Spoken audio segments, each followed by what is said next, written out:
Hello guys, வணக்கம். நான் உங்க பாட்டுக்காரன். எல்லாரும் எப்படி இருக்கீங்க? நல்லா இருக்கீங்கன்னு நினைக்கிறேன். சந்தோஷமா இருக்கீங்கன்னு நம்புறேன்.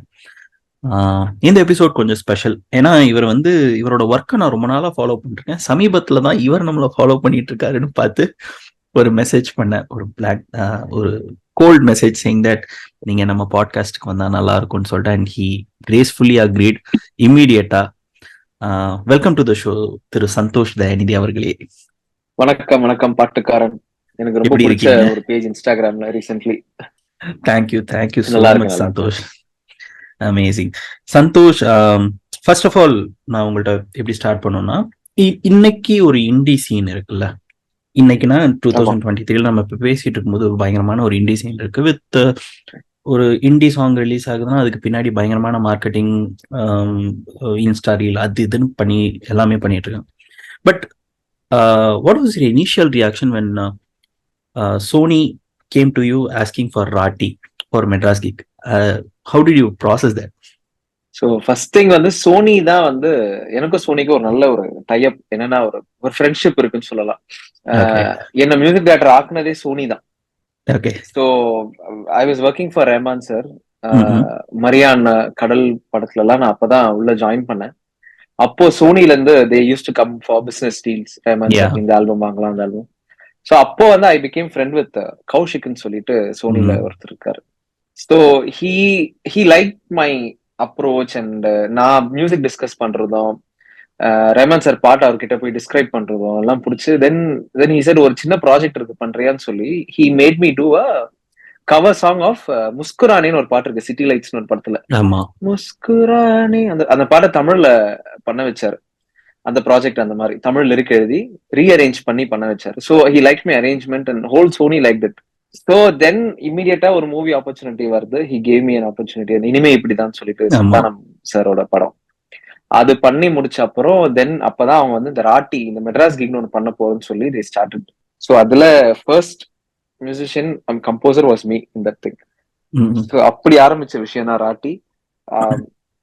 எனக்கு என்னன்னா ஐ தாட், எனக்கு அது வரைக்கும் தெரியாது மெட்ராஸ்க்குன்னா மியூசிக் காம்படிஷன் அப்படின்னு நினைச்சிட்டேன் நான். 5 கம்போசர் இருக்காங்க, காம்படிஷன் மாதிரி வரப்போகுது அப்படின்னு. எனக்கு அப்பதான் I was new to the industry. எனக்கு நம்ம ஃபேமிலில யாரும் மியூசிக் டைரக்டரோ சினி லைன்ல யாருமே கிடையாது. ஸோ எனக்கு வந்ததுனால I thought it's a competition. Okay, நம்ம ஒரு நல்ல பாட்டு ஒன்று கொடுப்போம் அப்படின்னு சொல்லிட்டு பெஸ்டா பண்ணணும்னு சொல்லிட்டு பண்ணதுதான் ராட்டி. ஓகே. அண்ட் அந்த டைம்ல அது பயங்கரமான எக்ஸ்பீரியன்ஸ் எனக்கு அந்த ராட்டி பண்ணது. எனக்கு என்னன்னா மெட்ராஸ் கிக்னு உடனே எனக்கு கூட இருந்த கம்போசர்ஸ் எல்லாமே செம்மையா பண்றவங்க இல்லையா. இமான் சாரா இருக்கட்டும், விவேக் மர்வின், லியான் எல்லாமே. But I knew everybody will touch that ஒரு மாடர்ன் வைப் தான் போவாங்கன்னு எனக்கு நல்லாவே தெரியும். எலக்ட்ரானிக் மியூசிக்லாம் அப்போ பயங்கர ட்ரெண்டிங் அந்த டைம்ல. டப் ஸ்டெப், இடிஎம் கூட வரல அப்போ, டப் ஸ்டெப் தான் இருந்தது அந்த டைம்ல. EDM was about to get started. So I thought okay, நம்ம அந்த ரூட்டை பிடிக்க வேணாம்னு சொல்லிட்டு லெட்ஸ் டூ அ ஃபோக் நம்பர்னு சொல்லிட்டு தான் நான் ராட்டி டிசைட் பண்ணி பண்ணேன். I think it worked. Yeah, big time. And இப்போ அகைன் கம்மிங் அந்த இண்டி ரூட்ஸ்ல இருந்து பண்ணும்போது எனக்கு தெரிஞ்சு தமிழ் சினிமால நிறைய இண்டி சாங் சிங் பிளேஸ்மெண்ட்ஸ்ல வந்ததே இல்லை. And one of your song is right now இப்போ பார்ட்னர்ல ராட்டி எப்படி திரும்ப பிளேஸ் ஆயிருக்கு. And do you think indie music getting into the sync placement how? ஏன்னா தமிழ் இண்டஸ்ட்ரியை பொறுத்த வரைக்கும் பாத்தீங்கன்னா நம்ம எல்லாருமே மியூசிக்னாலே நமக்கு தமிழ் படத்தோட பாடல்கள் தான். இப்பதான் இந்த இண்டி பூம் இருக்கு. அண்ட் இப்போ ஒரு இண்டி சாங்கை பிக் பண்றது பாலிவுட்ல நிறையவே நடந்துட்டு இருக்கு. அண்ட் இப்ப தமிழ்ல இது நடக்குது does it encourage indie musicians? இல்ல bro, I personally don't like giving indie songs to films. அது அந்த டைம்ல I didn't know. அந்த டைம்ல I was like okay, கேக்குறாரு ஃப்ரெண்டா ஒருத்தர் கேட்டாரு, எனக்கு ரொம்ப பிடிக்கும் அந்த பாட்டு, நம்ம படத்துல யூஸ் பண்ணிக்கலாமா. நான் கொடுத்துட்டேன். Then I realise okay, independent song, இண்டிபெண்டா சாங் இருக்கிற வரைக்கும் தான் அதுக்கான life. People like it just because it was independent. அதுல ஒரு சிங்கர் இமேஜ் கிடையாது, ப்ரொடக்ஷன் ஹவுஸ் இமேஜ் இருக்காது, யார் நடிக்கிறான்னு ஒரு இமேஜ் இருக்காது. Listener will listen to it just for music. யாருன்னே தெரியாம ஒரு பாட்டு கேட்டு அது நல்லா ஒரு 10 million 15 million views 20 million views போயிருக்குன்னா that's only because of the music, the love for music. இனிமேல்ட்டு நான் அதை கொடுக்க மாட்டேன்னு நினைக்கிறேன். அந்த மாதிரி ஐ வோன்ட் டு இட். ஒரு இண்டிபெண்டன்ட் சாங் வந்து சினிமாக்குன்னு கேட்கும் போது வேற ஒண்ணு பண்ணிக்கலாம். இண்டிபெண்டண்டா இருக்கிறது தான் நல்லது. ஓகே, டிஃபரெண்ட் டேக் ஆக்சுவலா. ஐ டிடன்ட் எக்ஸ்பெக்ட் இந்த மாதிரி ஒரு அப்ரோச். ஆமா, அது பிகாஸ் அது கொடுத்துட்டு அப்புறம் தான் நமக்கு தெரியுது, ஓகே இது இண்டிபெண்டன்ட் சாங்கா இருக்கும் போதுதான் அதுக்கான லைஃப் நல்ல கமெண்ட்ஸ் ரிவ்யூஸ் எல்லாமே இருக்கு அதுல. நீங்க பாத்தீங்கன்னா இதுல வந்து அந்த அளவுக்கு இதுல இல்ல. சினிமால கொடுத்தது நான் நிறைய பாட்டு நான் எக்ஸாம்பிள் சொன்னேன், என் பாட்டுன்னு இல்ல, வேற வேற பாட்டு, but I don't want to name other songs. இந்த மாதிரி ஆல்பமா இருந்து சினிமாக்கு போய் பெருசா அது ஒர்க் அவுட் ஆகாம போயிருக்கு. Because people start looking for who's acting in that, who's producing that, who's directing that. அதெல்லாம் பார்க்கும் போது அந்த பாட்டோட லைஃப் கம்மியாயிடும். புரியுது. ஓகே. அண்ட் உங்களோட இனிஷியல் இன்ட்ரெஸ்ட் டுவர்ட்ஸ் மியூசிக் அது எப்போ பூம் ஆச்சு? And you remember எந்த வயசுல? வந்து நல்லா எனக்கு ஞாபகம் இருக்கு. எனக்கு வந்து எங்க அப்பா அம்மா வந்து மியூசிக் கேட்பாங்க நிறைய வீட்டுல.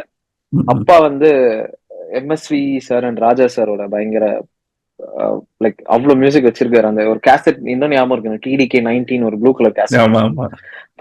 பாண்டி பஜார்ல ஒரு கடை இருக்கு எங்க அப்பா பேங்க்குக்கு பின்னாடி. அங்க பாட்டு எழுதி கொடுக்கணும் பேப்பர்ல, அவங்க ரெக்கார்ட் பண்ணி கொடுப்பாங்க அதை. சோ நான் கூட போயிருக்கேன் அவர் கூட. அதே மாதிரி அம்மா வந்து அவங்க வந்து ஆங்கிலோ இந்தியன் ஸ்கூல்ல எல்லாம் படிச்சதுனால she used to listen to English songs.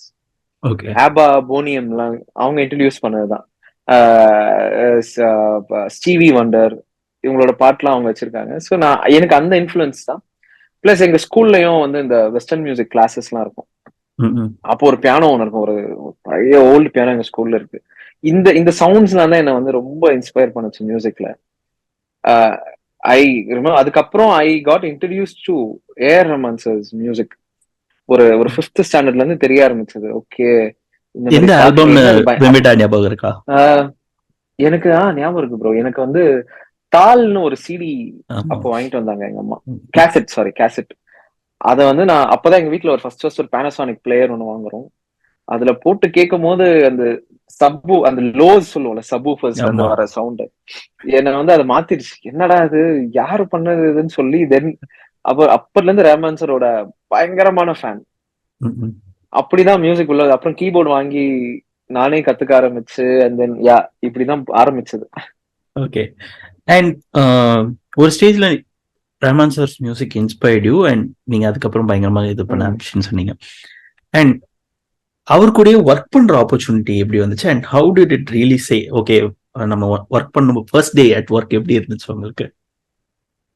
அது பயங்கரமான எக்ஸ்பீரியன்ஸ் ப்ரோ. எனக்கு என்னன்னா ஐ டிசைடட், எனக்கு வந்து 5th எனக்கு இந்த மியூசிக் 4th or 5th வந்து மியூசிக்கோட ஆசை வந்துருச்சுன்னு சொன்னல. 7th தான் கீபோர்டு வாங்கி கொடுத்தாங்க வீட்டுல ஃபர்ஸ்ட். அது நான் அடலாம் பிடிச்சலாம் வாங்கல. எங்க அம்மாவே பார்த்து ஓகே இவனுக்கு மியூசிக் கேட்கணும்னு சொல்லி நான் கீபோர்ட் எல்லாம் கேட்கவே இல்லை. அவங்களா ஒரு நாள் வாங்கிட்டு வந்து கொடுத்தாங்க. அது வந்து ஒரு ஃபயர் மாதிரி எனக்கு பத்திக்குச்சு, அவ்வளவுதான். அதுக்கப்புறம் ஏன் வாங்கி கொடுத்தோம்னு யோசிக்கிற அளவுக்கு நான் ஆயிட்டேன். படிக்கவே இல்லை, வெறும் மியூசிக். ஐம் நாட் அட்வைசிங் அதுக்காக படிக்காம இருங்கலாம் சொல்ல, படிக்கணும். நான் தான் மியூசிக் அப்படியே போயிட்டேன் அந்த லைன். ஏஆர் ரஹ்மான் சார் கூட எப்படியே அசிஸ்டண்டா சேரணும்னு எனக்கு அப்பவே தோணிடுச்சு. +2 படிக்கும் போதெல்லாம் I tried so many routes. எனக்கு அதெல்லாம் நிறைய பேர் சொல்லுவாங்களே, எனக்கு தெரியும்பா எல்லாம் நம்ம பையன் தான் வாப்பா அப்படின்னு சொல்லி நிறைய பேர் கூட்டு போய் சும்மா கடைக்கு கூட்டு போயிட்டு காஃபி டீ எல்லாம் சாப்பிட்டு எல்லாம் வீட்டுக்கு வந்திருக்கோம். அவர் தெரியும் இவர் தெரியும் சொல்லி கடைசியில யாருமே தெரியாது. தென் கரெக்டா காலேஜ் முடிக்கிற டைம்ல தென் ஐ saw this news call, Rahman sir ஒரு மியூசிக் ஸ்கூல் ஆரம்பிக்கிறாருன்னு சொல்லிட்டு, கேஎம் மியூசிக் கன்சர்வேட்டரி. சோ அது ஆமா, அதுல போயிட்டு அப்ளிகேஷன் போட்ட ஃபர்ஸ்ட் ஆளே நான் தான். அவங்க அவ்வளவு வெறி. சோ போயிட்டு அட்மிஷனா நான் தான் நம்பர் 1. அப்படி அவர் ஸ்கூல்ல ஒரு 1 year படிச்சு, but before that also I was learning. நான் வந்து 8thலயே கொஞ்சம் ப்ராப்பரா மியூசிக் கத்துக்க ஆரம்பிச்சிட்டேன். வெஸ்டர்ன் கிளாசிக்கல்லாம் எக்ஸாம் கிரேட்ஸ் எல்லாம் போக ஆரம்பிச்சிட்டேன். பட் ஒரு 5th 6th கிரேட் வரைக்கும் போகும்போதுதான் ரஹ்மான் சார் ஸ்கூல் ஆரம்பிக்கிறேன். நான் அங்க ஷிஃப்ட் ஆயிட்டு அங்க ஒரு 1 year I studied piano and music production. Then after 1 year I became a teacher. அங்க கிட்ஸ்க்குலாம் பியானோ சொல்லி தர ஆரம்பிச்சேன். ஓகே. சோ அந்த 1 yearக்கு அப்புறம் then I wanted to quit A R Rahman. எனக்கு வேற ஏதாவது பண்ணுவோம், லைக் ஐ மீன் எக்ஸ்ப்ளோர் பண்ணுவோம். எனக்கு ஐ லைக் டு ஒரே இடத்துல இருக்கு எனக்கு பிடிக்காது. சோ டீச்சிங் எனக்கு போர் அடிச்சிருச்சு because I don't want to become a teacher. சரி ஒரு நாள் குவிட் பண்ணிட்டு தென் வரும்போது I got a call again from Rahman sir's family member. செட் இந்த மாதிரி ஒரு சின்ன டிவோஷனல் ஆல்பம் ஒன்று பண்ணணும், பண்றியான்னு சொல்லி சார் அவங்க சிஸ்டர் கேட்டாங்க. அப்படி ஒர்க் பண்ண போய் அந்த ஒர்க் ரஹ்மான் சார் கேட்டு நல்லா இருக்குன்னு சொல்லி என்ன ஸ்டுடியோக்கு கூட்டிட்டார் பஞ்சத்தனுக்கு. ஓகே. தட்ஸ் என்னோட ஃபர்ஸ்ட் படம் வந்து கடல் படத்துல நான் சேர்ந்தேன். அப்போ I didn't program anything for him. I was just learning things. சும்மா சார் வாசிக்கிறத உட்காந்து பாக்குறது, இந்த மாதிரி தான் ஒரு 1 year 1.5 years அப்படிதான் மைக் செட் பண்றது. அப்புறம் தான் சார் வந்து ராஞ்சனான்ற படத்துல he made me a programmer. ஏசேனா தேக்கோன்னு ஒரு பாட்டு இருக்கு, பாக்காதே ஒரு மாதிரி தமிழ்ல. அதுல வந்து ஜாஸ் ட்ரம்ஸ் ப்ரோக்ராம் பண்ண சொன்னாரு. இந்த பாட்டுல வர ட்ரம்ஸ் வந்து நான் program பண்ணதுதான். So he liked it. எனக்கு ஒரே பயம், எப்படி இருக்கு ஃபர்ஸ்ட் டைம். அதுதான் நீங்க கேட்டது, என்ன சொல்ல போறாரு இவருன்னு. பார்த்தா ஹெட்போன்ல தான் போட்டு காமிச்சேன். அவரை நான் பார்க்கவே இல்லை. நான் வந்து போட்டுட்டு அந்த மூஞ்சியே பார்க்க மாட்டேன், நான் திரும்பிப்பேன். பார்த்தா சார் தலையாட்ட ஆரம்பிச்சேன் ஸ்லோவா. நைஸ்னர் ஒரு வார்த்தை, அப்பா பாஸ் ஆயிட்டோம்டான்னு சொல்லிட்டு he gave me another song. பியா மிலங்கின்னு ஒரு பாட்டுல சின்ன ப்ரோக்ராமிங் பண்ணேன். அப்புறம் அதுவும் பிடிச்சிட்டு நசருல்லாய் என்னன்னு ஒரு சாங் இருக்கு அதுல. நசருல்லா. ஆமா ப்ரோ, நானும் ஐயோ அதெல்லாம் அப்புறம் அந்த அந்த ஆல்பம் ஃபுல்லாவே ஒர்க் பண்ணிட்டேன்னா. சோ அதெல்லாம் என்ன லைஃப்ல வந்து என்னோட best time of my life, அதுதான் நான் சொல்லுவேன். அந்த அந்த டைம் ரஹ்மான் சாரை பாக்குறதே ஏதோ ஒரு பயங்கரமா இருக்கும். அவரு I've been working with Rahman sir for 12 years ஆயிடுச்சு இப்போ. எனக்கு ஃபர்ஸ்ட் நாள் அவரை பார்த்து என்ன ஃபீல் இருந்ததோ, ஃபர்ஸ்ட் நாள் இன்னி வரைக்கும் அதுதான் இருக்கு. அது எப்படின்னே எனக்கு தெரியாது. அது அவர் வந்தாலே ஒரு அந்த இடமே மாறிடும். அப்படியே சம்திங் ஒரு பாசிட்டிவ் ஆரா. எஸ், ஐயோ ஆமா, அந்த ஆரா வந்து வெரி ஸ்ட்ராங். நிறைய பேர் அதுல எல்லாம் பிலீவ் பண்ணுவாங்களான்னு தெரியல, பட் ஐ பிலீவ் இட். ஒரு சில பேர்கிட்ட அந்த ஆரா இருக்கு. As a programmer, what excites you? Like சேலஞ்சிங்கான ஒரு விஷயம் பண்றது வந்து உங்களுக்கு பயங்கர எக்ஸைட்மெண்டா, or you just எனக்கு பிடிச்சதா பண்றது எனக்கு ஒரு எக்ஸைட்மெண்ட், அந்த மாதிரி ஜோன்ல நீங்க இருக்கீங்களா? நான் வந்து செகண்ட் ப்ரோ, எனக்கு பிடிச்சத பண்றது. ஓகே. தென் என்னன்னா, நமக்கு பிடிச்சதே பண்ணிட்டு இருந்தோம்னா every 2 years the trend keeps changing. அப்போ நம்மளுக்கு ஒரு கொஸ்டின் மார்க். யாராச்சும் ஒருத்தர் சொல்லுவாங்க, நீ அதே மாதிரி பண்ற, நீ அந்த பாட்டு மாதிரி இருக்கு இந்த பாட்டுன்னு சொல்லும் போது நம்மளுக்குள்ள ஒரு ஓகே இதை வந்து மாத்தணும்னு சொல்லிட்டு அப்பதான் சேலஞ்ச் ஆகுது. மெலடி கன்ஸ்ட்ரக்ஷன் எல்லாமே சேம் தான் ப்ரோ. இவ்வளவு நாள் from the legends whatever songs we are listening, அந்த பேட்டர்ன் தான் இனி வரைக்கும். அது வந்து கர்நாடிக் மியூசிக்கா இருக்கலாம், வெஸ்டர்ன் கிளாசிக்கலா இருக்கலாம், the tune always is the same. But how we arrange it is the challenge. So யாராச்சும் நம்ம கிட்ட வந்து சொல்லும் போதுதான் நம்மளுக்கு ஸ்ட்ரைக் ஆகும், ஓகே இப்படியே போனோம்னா வேலைக்கு ஆகாது அப்படின்னு சொல்லிட்டு தென் அப்போ ஒரு எஃபர்ட் எடுப்போம். யூஸ்வலா பண்ற விஷயத்த கொஞ்சம் கட் பண்ணுவோம். அப்போ போது இன்னும் இன்ட்ரெஸ்டிங்கா மாறும். So that formula will be going for another 2 years. திருப்பி ஏதாவது ட்ரெண்ட் மாறும் போது வேற ஒண்ணு பிடிக்கும். So every now and then it's a very conscious thing தான். இதுல ரெண்டுமே இருக்கு, பிடிச்சி பண்றதும் இருக்கு, சேலஞ்சாவும் எடுத்து பண்றதுமே இருக்கு. Okay okay. I just want to jump into your playlist. உங்களோட டாப் 5 கம்ஃபர்ட் சாங்ஸ்னா நீங்க எதை சொல்லுவீங்க அண்ட் என்ன ரீசன் அப்படின்னு சொல்லிட்டு ஐ just want to know. Actually சொல்ல போனா என் பிளேலிஸ்ட் மாறிட்டே இருக்கும் ப்ரோ. எதுவுமே இல்ல, இத்தனை வருஷத்துல ஏதாவது 1-2 கான்ஸ்டன்டா இருந்திருக்கும்ல, சின்ன வயசுல இருந்து கேக்குற ஒரு பாட்டாவே பாட்டா கேக்குறது. எனக்கு அஃப்கோர்ஸ் ஏஆர் ரஹ்மான் சாரோட பாட்டுங்க நிறைய. அதுல மாதிரி எனக்கு அதுல ரொம்ப ஃபேவரட்லாம் அந்த ஜும்பலக்காலாம் ரொம்ப பிடிக்கும். அதுல ஒரு டிரைவ் இருக்கும் பாட்டுல. ஆமா, அதுல அப்படியே போயிட்டு சரணம் எல்லாம் அப்படியே உள்ள அப்படியே தூக்கிட்டு போயிடுவாரு. அது அப்படியே அதெல்லாம் என் லைஃப்லோட கனெக்ட் ஆன பாட்டு. எனக்கு எங்க பழைய வீடுலாம் ஞாபகம் வரும். அந்த மாதிரி ஒரு கனெக்ஷன். ஸ்கூல் முடிச்சுட்டு வந்து அந்த ஒரு ஈவினிங் டைம் எனக்கு ஞாபகம் இருக்கும். ஒரு 3 மணிக்கு வந்து இந்த பாட்டுலாம் டிவில ஓடுமா அது. அப்புறம் சங்கமம் ஆல்பம், சங்கமம்ல இருக்க எல்லா பாட்டுமே அந்த காதல் வைரஸ் என்ன, because that was the time Rahman sir like grew up in me like so much. அதனால தான் அந்த ஆல்பம் தான் சொல்றேன். அப்புறம் அகைன் ராஜா சாரோட பாட்டுங்கெல்லாம் லேட்டரா என் லைஃப்குள்ள பயங்கரமா அதுவும் உள்ள போக ஆரம்பிச்சிருச்சு. ரூட் மாதிரி ஆயிடுச்சு. சோ ஈவன் நவ் நான் ரொம்ப ரிலாக்ஸ்டா இருக்கணும்னு நினைக்கிறேன்னா I have a playlist which has இதயம் ஒரு கோவில். அப்புறம் வந்து அதிகாலை சுபவேளை உன்னோலை ரொம்ப பிடிக்கும். காதல் சொன்ன தாரடி ரொம்ப பிடிக்கும் அந்த பாட்டு. அது அப்புறம் நம்ம ரேரான சாங் விழியிலே மணி அந்த பாட்டு இருக்கு இல்லையா, அந்த பாட்டு ரஹ்மான் சாரோட ஜோதா அக்பரோட தமிழ் வெர்ஷன் எனக்கு ரொம்ப பிடிக்கும். பிகாஸ் லிரிக் ஐ ஃபீல் எனக்கு லிரிக்கெல்லாம் கனெக்ட் ஆகும்போது பாட்டு இன்னும் பிடிக்கும். லாங்குவேஜா அது கனெக்ட் ஆகும்போது. ஸோ இந்த மாதிரி இருக்கு. அப்புறம் எனியோ மோரிகோனேன்னு ஒரு கம்போசர் இருக்காரு. அவரோட மியூசிக் வந்து எனக்கு ரொம்ப. அப்புறம் ஒரு ஜாப்பனீஸ் கம்போசர் இருக்காரு, ஜோ ஹிஷாஷின்னு சொல்லி. ரீசெண்டா தான் இவங்க ஐயோ அவர்லாம் வந்து அவர் அந்த ஊரோட ராஜா சார் மாதிரி. அவரோட மியூசிக் எல்லாம் கூட அப்படியே ஆழமா போயிடும். அந்த ஊரை ஞாபகப்படுத்தும், மொமெண்ட்ஸை ஞாபகப்படுத்தும். ஸோ எனக்கு அதுதான் ப்ரோ. பிளேலிஸ்ட்னா நான் சொல்லிட்டே இருப்பேன். I have so many songs. நான் அது ஒரு 1 month சொல்லிட்டே இருப்பேன். அப்படி இந்த பாட்டு. ஓகே. மேபி கரண்ட் நான் மேபி நான் நேத்து என்ன பாட்டு கேட்டேன்னு வேணா சொல்லலாம். ரீசெண்டா என்னோட சர்ச்ல போயிட்டு அப்படிதான் இருக்கும் என் பிளேலிஸ்ட். லாஸ்டா நான் என்ன கேட்டேன், டென்ஷனா இருக்கும் என்ன பாட்டு கேட்டேன், அவ்வளவுதான். ஓகே. இன்னொரு question with regards to the music composition. இப்போ வந்து there's so much content out. நமக்கு வந்து ஒரு பிளாட்ஃபார்ம்ஸ்ல முன்னாடி வந்து நம்ம மியூசிக்கான ஆக்சஸ் வந்து ரொம்ப ஷார்ட்டா இருந்துச்சு. ரெக்கார்ட்ஸ் இருந்துச்சு, ரெக்கார்ட்ஸ்க்கு அடுத்து சிடி வந்துச்சு, ஐ மீன் கேசட்ஸ் வந்துச்சு, கேசட்க்கு அடுத்து சிடி வந்துச்சு. பட் இன்னைக்கு நம்மளோட டிப் ஆஃப் த ஃபிங்கர்ல வந்து வி ஹேவ் ஒரு உலகமே இருக்கு with regards to the songs. ஒரு ரீசெண்ட் ரிசர்ச் சொல்றாங்க 38 மில்லியன் சாங்ஸ் 0 ஸ்ட்ரீம்ஸ்ல இருக்கான் across all the streaming platforms. So அவ்வளோ மியூசிக் வெளியில இருக்கு, கேட்காமே இருக்கு. Do you think it's a difficult time for a composer to get the attention of the listener?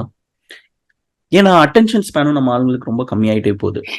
ஏன்னா எல்லாமே வந்து ரொம்ப ஃபாஸ்ட் ஃபார்வர்டா இருக்கும்போது is it a pressure? Yes bro, it is a pressure when it becomes business. It is a pressure. இப்போ வந்து நான் வந்து பிகினரா என் first 2 படத்துல வந்து நான் கவலையப்படல எது பண்றதுக்குமே. was very happy doing business. I don't know anything. Music தவிர இது எப்படி ப்ரொமோட் பண்றது, இது யாரை பிடிக்கணும், அதெல்லாம் எனக்கு தெரியவே தெரியாது. I was doing songs. இப்போ எப்படி ஆயிடுச்சுன்னா there's a pressure for everybody. நம்ம ஹிட் அடிச்சாகணும். And it's a business oriented thing. நமக்கு இவ்வளோ எப்படி ஆயிடுச்சுன்னா ஒரு ஆல்பம் ஒரு ப்ரொடக்ஷன் ஹவுஸ்ல இந்த கம்போசரோட சாங் போன வாட்டி எவ்வளவு பிசினஸ் ஆயிருக்கு, அதை வச்சுதான் அவரோட அடுத்த படத்தோட பிசினஸ் எல்லாமே. ஆமா அவ்வளோ யோசிக்க வேண்டியதா இருக்கு பீயிங் திங். பட் என்னன்னா இண்டிபெண்டன்ட் மியூசிக்னு இப்போ ஒன்று வந்துருச்சு இல்லையா, we can distribute our own songs. So அது பண்ணும் போது அது என்ன ப்ரோ, ஒரு 500 rupees கொடுத்தா you can distribute your song on any platform. So you don't have to worry about who's listening to it or not. எனக்கு பிடிச்சிருக்கு நான் பண்றேன். ஸ்பாட்டிஃபைல நம்மளுக்கு அவ்வளோ ஸ்டாட்டிஸ்டிக்ஸோட தராங்க, இத்தனை பேர் இந்த ஊர்ல இருந்து கேட்டிருக்காங்கன்னும் போது ஒரு செல்ஃப் சாட்டிஸ்பாக்சன் நல்லா இருக்கு நம்ம. சோ ப்ரெஷர் இருக்கு. ப்ரெஷர் வந்து சினிமா மியூசிக் டேரக்டரா வரும்போது ப்ரெஷர் இருக்கு, இண்டிபெண்டா இருக்கும்போது ப்ரெஷர் இல்ல. பட் இண்டிபெண்டன்ட்கான ஸ்கோப் வந்து இட் இஸ் பூமிங் அ லாட்ல. ஃபார் எக்ஸாம்பிள் இப்போ எஸ்பெஷலி தமிழ் இண்டி சீன் எடுத்துட்டீங்கன்னா முன்னாடி when I used to deploy songs மாசத்துக்கு ஒரு இண்டி சாங் வரும்.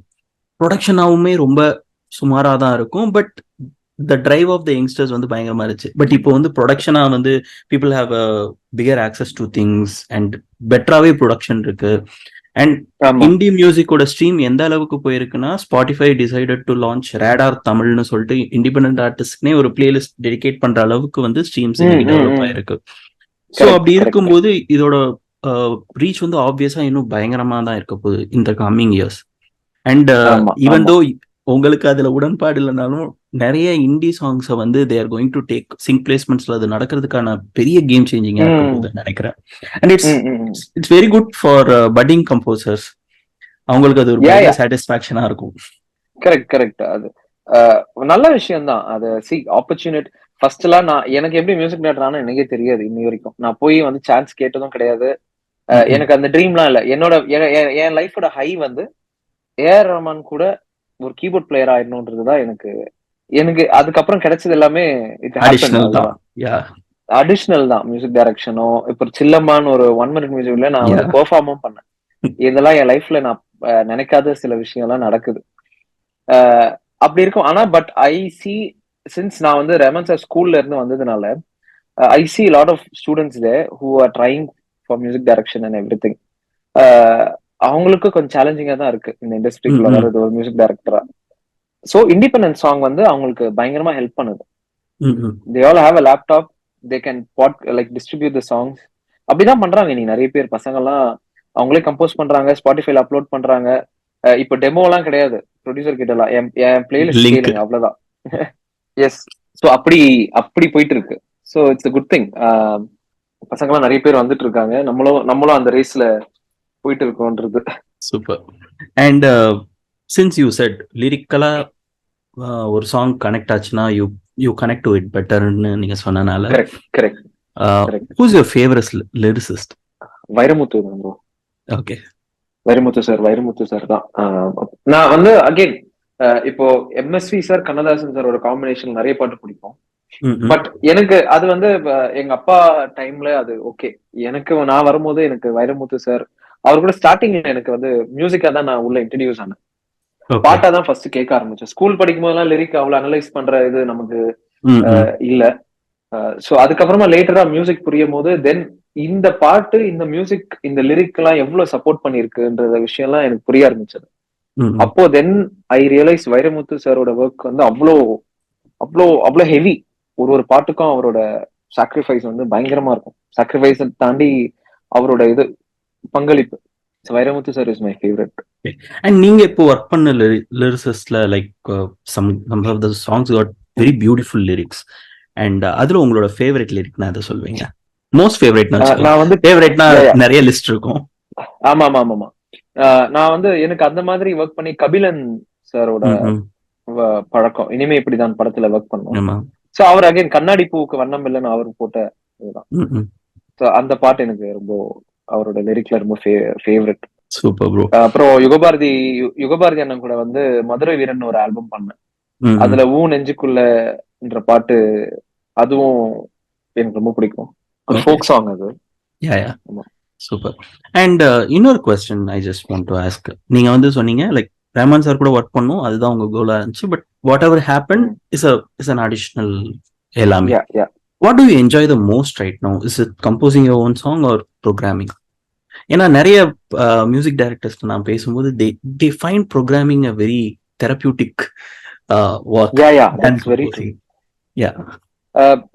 ரெண்டுமே ப்ரோ. நான் அது எப்படின்னு சொல்றேன், இப்ப என் பாட்டு நான் கம்போஸ் பண்ணும் போது எனக்கு வந்து என்ன ப்ரெஷர் இருந்தாலும் அந்த கம்போசிங்னு உட்காரும் போது ஒரு சாங் க்ரோ ஆகுது இல்ல, ஒரு செடி பூக்குற மாதிரி அந்த எக்ஸ்பீரியன்ஸ் வந்து அவ்வளவு ஹீலிங்கா இருக்கும் மைண்டுக்கும் பாடிக்கும்.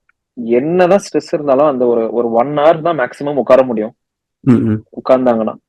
சோ அந்த ஒரு 1 hour அவ்வளோ நம்ம ஒரு ஒர்க் அவுட், ஒரு யோகா பண்ண மாதிரி இருக்கும், மைண்ட் மெடிடேஷன் பண்ண மாதிரி. சோ அந்த டைம்ல எனக்கு கம்போசிங் வந்து ரொம்ப பிடிக்கும். ப்ரோக்ராமிங்கும் எனக்கு பிடிக்கும்னு ஏன் சொல்றேன்னா, ரஹ்மான் சாரோட டியூன்ல கொஞ்சம் again I'll clarify one thing. Programming for Rahman sir வந்து 95% அவர் பண்ற விஷயம் தான். எங்க ப்ரோக்ராமர்ஸ் கையில வர்றது 5% ஆஃப் ஒர்க் தான் வரும். சின்ன சின்ன ஸ்டிச்சஸ், இந்த மாதிரி ஒரு டிரான்சிஷன்ஸ், இந்த மாதிரி ஒர்க் தான் நிறைய நடக்கும். அவரோட பாட்டோட டியூன் கேட்கும் போது அவ்வளோ அதிரியா அந்த மேஜிக் இருக்கும். நான் ஃபர்ஸ்ட் சில சாங்லாம் இப்போ மரியான்ல இந்த நேற்று அவள் இருந்தாலும் நான் வந்து கம்போசிங்லாம் ரெக்கார்டிங் கம்போசிங்லாம் நான் உட்காந்து பாத்துருக்கேன். பயங்கரமா இருக்கும் ப்ரோ. அந்த செஷன் வந்து ஒர்க் பண்ணும் போதே எனக்குலாம் பாப்பேன், சார் என்ன கார்டு போட்டிருக்காரு, சார் இது எப்படி இங்க இருந்து மாத்திருக்காரு, என்ன டெம்போல பண்ணிருக்காரு. சோ அதெல்லாம் ரொம்ப டயரிங்காவே இருக்காது. பயங்கரமான விஷயம். நான் காவிய தலைவன் படம் ஃபுல்லா ஒர்க் பண்ணிருக்கேன் சாரோட. அதெல்லாம் வந்து அவரு அசால்ட்டா பண்ணாரு. அந்த experience, he has that experience and he knows Indian music so much. ஒரு பாட்டெல்லாம் அப்படியே லைவா ரெக்கார்டிங் பண்ணிட்டே இருந்தாரு. ரீரெக்கார்டிங்லாம் அப்படிதான் பண்ணாரு. So for me, because I don't program for any other composers, I've never programmed. I have programmed only for Rahman sir. So it has always been a learning for me and I enjoy it. And also I enjoy my own composing. Okay. Super bro. Thank you so much. This was a very sweet conversation. ஏன்னா ரொம்ப இன்சைட்ஃபுல்லா இருந்துச்சு. ஏன்னா நிறைய பேர் சொன்ன டேக்ல இருந்து your take பேர் different and I just want to hear from you. Yeah, it was lovely talking to you. நான் பேசிட்டே இருப்பேன் சோ மியூசிக் பத்தின்றதுனால. And about your page also I wanted to say something because ரொம்ப நல்ல page இன்ஸ்டாகிராம்ல. நான் again சொன்ன மாதிரி யாரா இது பண்றதுன்ற அளவுக்கு எனக்கு ரொம்ப பிடிச்ச பேஜ். எல்லா மியூசிக் டைரக்டர்ஸும் ஈக்குவலி ட்ரீட் பண்ற ஒரு பேஜா நான் ஃபீல் பண்ணேன். Not only because but also other composers, அவங்களோட பாட்டு செலெக்ஷன் எல்லாமே ரொம்ப இன்ட்ரெஸ்டிங் அண்ட் வெரி, அதுக்கான நீங்க போடுற எஃபர்ட், ஒரு ஒரு போட்டோ போட்டு அதுல ஒரு சின்ன சின்ன அனிமேஷன்ஸ் எல்லாம் வந்து பண்றதெல்லாம் very keep doing it because there lot of music lovers. இப்ப நான் சொன்னேன் இல்லையா, ஜப்பானில் கல்யாணராமன் பாட்டு வந்து நான் அந்த பாட்டை வந்து இது வரைக்கும் என் வாழ்க்கையில கேட்டதே இல்லை. அன்னில இருந்து நீங்க சொன்னா நம்ப மாட்டீங்க, நான் கிட்டத்தட்ட ஒரு 2 வாரம் 3 வாரம் தான் இருக்கும், எப்படியோ ஒரு 1000-2000 தடவை நான் அந்த பாட்டு கேட்டிருப்பேன். கார்ல போகும்போது வரும்போது. சரியான காம்போசிஷன். இந்த மாதிரி அந்த சாங் எஸ்பெஷலி அந்த இன்டர்லூட்ல இருந்து வேற மாதிரி அதை டிரான்ஸ்லேஷன் பண்ணி வச்சிருப்பாரு. ஆமா ஆமா ஆமா, நீங்க கரெக்டா அதோட இன்டர்லூட்ல இருந்து ஆமா ஆமா, நான் வந்து கேட்டு பெஜாராயிட்டேன், என்னையா பண்ணி வச்சிருக்காரு இவருன்னு சொல்லிட்டு. சேம் வித் கலுகுல இந்த சாங் காதல் என்னும் கோவில்னு சொல்லிட்டு ஒரு சாங், அது வந்து சூலமங்கலம் முரளின்னு சொல்லிட்டு ஒருத்தர் பாடி இருப்பாரு. அந்த சாங் நீங்க கேட்டீங்கன்னா உங்க காதுல யாரும் வந்து ரகசியமா ஹம் பண்ற மாதிரி தான் இருக்கும், அவ்வளவு அழகா இருக்கும் அந்த சாங். நிறைய பேருக்கு அந்த பாட்டு தெரியாது, ஏன்னா அந்த படமே ஒரு த்ரில்லர், அந்த பாட்டு நிறைய பேருக்கு வந்து ரீச்சே ஆகல, ரொம்ப அழகா இருக்கும். I want you to listen to that. Definitely I'll listen bro. நான் இன்ஃபேக்ட் நேத்து நினைச்சேன், ராஜா சார் பர்த்டே இல்லையா, இந்த மாதிரி நல்ல மியூசிக் லவர்ஸ் எல்லாம் மீட் பண்ணணும், பேசலாம், உங்களெல்லாம் ஞாபகம் வந்துச்சு. அகைன் ஓகே, எனிவே நம்ம நாளைக்கு தான் பேச போறோமேன்னு சொல்லி super. Let me know any time for a cup of tea and music. I'm up. Definitely bro, definitely. Super bro. Thanks for having me on your show. Thank you so much. And இவ்வளோ நேரம் நீங்க என் கூட சந்தோஷ் தயாநிதி அவர்கள் பேசினதை கேட்டுட்டு இருந்தீங்க, நீங்க enjoy பண்ணியிருப்பீங்கன்னு நினைக்கிறேன். அண்ட் கூடிய சீக்கிரம் இன்னொரு பாட்காஸ்ட்ல நான் உங்களை சந்திக்கிறேன். அது வரைக்கும் உங்களிடமிருந்து விடைபெறுவது உங்கள் பாட்டுக்காரன்.